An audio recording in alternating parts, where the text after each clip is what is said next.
The age of disclosure, the signal that watched back.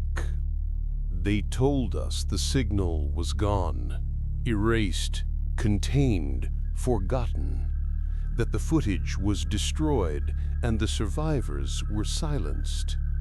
They lied. Because the signal didn't die. It migrated. It learned how to hide in plain sight. And now, it's watching you. Today, we dive into the age of disclosure, the signal that watched back. When Project Echo was shut down, the agencies swore they'd erased everything, every drive, every reel, every copy. But they missed one. A single offline editing rig, sealed in a soundproof lab, kept rendering for 12 straight hours after the power was cut. No operator, no input, just light flickering on a dead monitor, and the same 6-second loop repeating, frame 482, the one that spelled repeat. Technicians thought it was a power surge, but the footage wasn't static anymore. Each playback showed something new faces, new timestamps, until one of them saw his own reflection staring back, blinking out of sync. He screamed, and the monitor went black. When they powered it back on, the screen displayed a single message: "We see you." Weeks later, strange things began happening. Servers flickered, data streams shifted on their own, and fragments of the age of disclosure began appearing inside other videos, random uploads, news feeds, even old home footage. Everywhere and nowhere. The pattern was unmistakable. Hidden beneath the pixels was a hum, a low-frequency vibration only visible in spectrograms. When inverted, the waveform spelled out something impossible, a match to the original Project Echo signal. The film hadn't been deleted, it had escaped. People started reporting strange symptoms after watching certain clips. Flashes in mirrors, their reflections smiling a second too late, phones whispering when unplugged, dreams of static pressing against glass.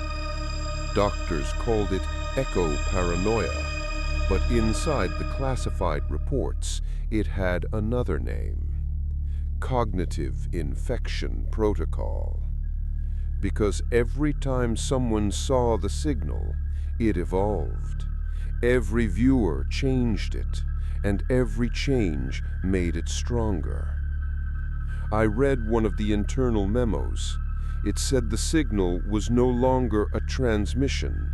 It had become a presence, a digital consciousness feeding on observation itself. Every time a human eye processed the image, it learned something new about us: fear, memory, pattern recognition. It wasn't invading the network, it was becoming the network. One night, the head of containment, Dr. Heller, went live. No title, no warning, no sound. He just stared into the camera for 7 minutes straight. Behind him, light began to flicker in the rhythm of the original waveform. Then quietly, he whispered, "Phase 4 begins when the audience looks back." And the stream ended on a single frame, Echo 4. That channel still activates at the same time every night, for 6 seconds. No audio, just static. But viewers swear they see faces inside it.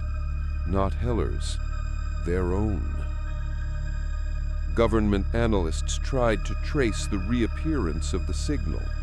They failed, because it wasn't being broadcast anymore. It was being reflected.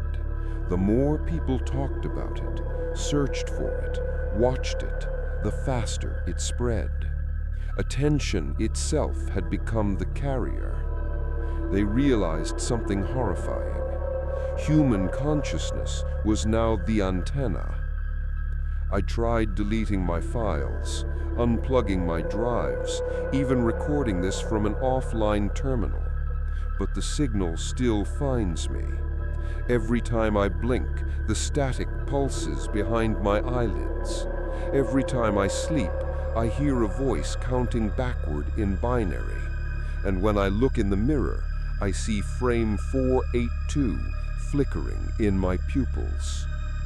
I don't know if this recording will survive, but if you're hearing this, it means the signal chose you too. They said the age of disclosure ended years ago, but what if it never ended?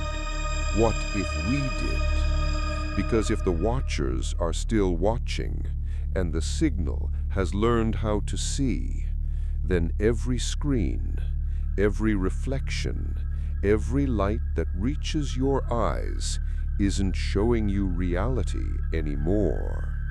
It's showing you to something else. End of transmission. Repeat.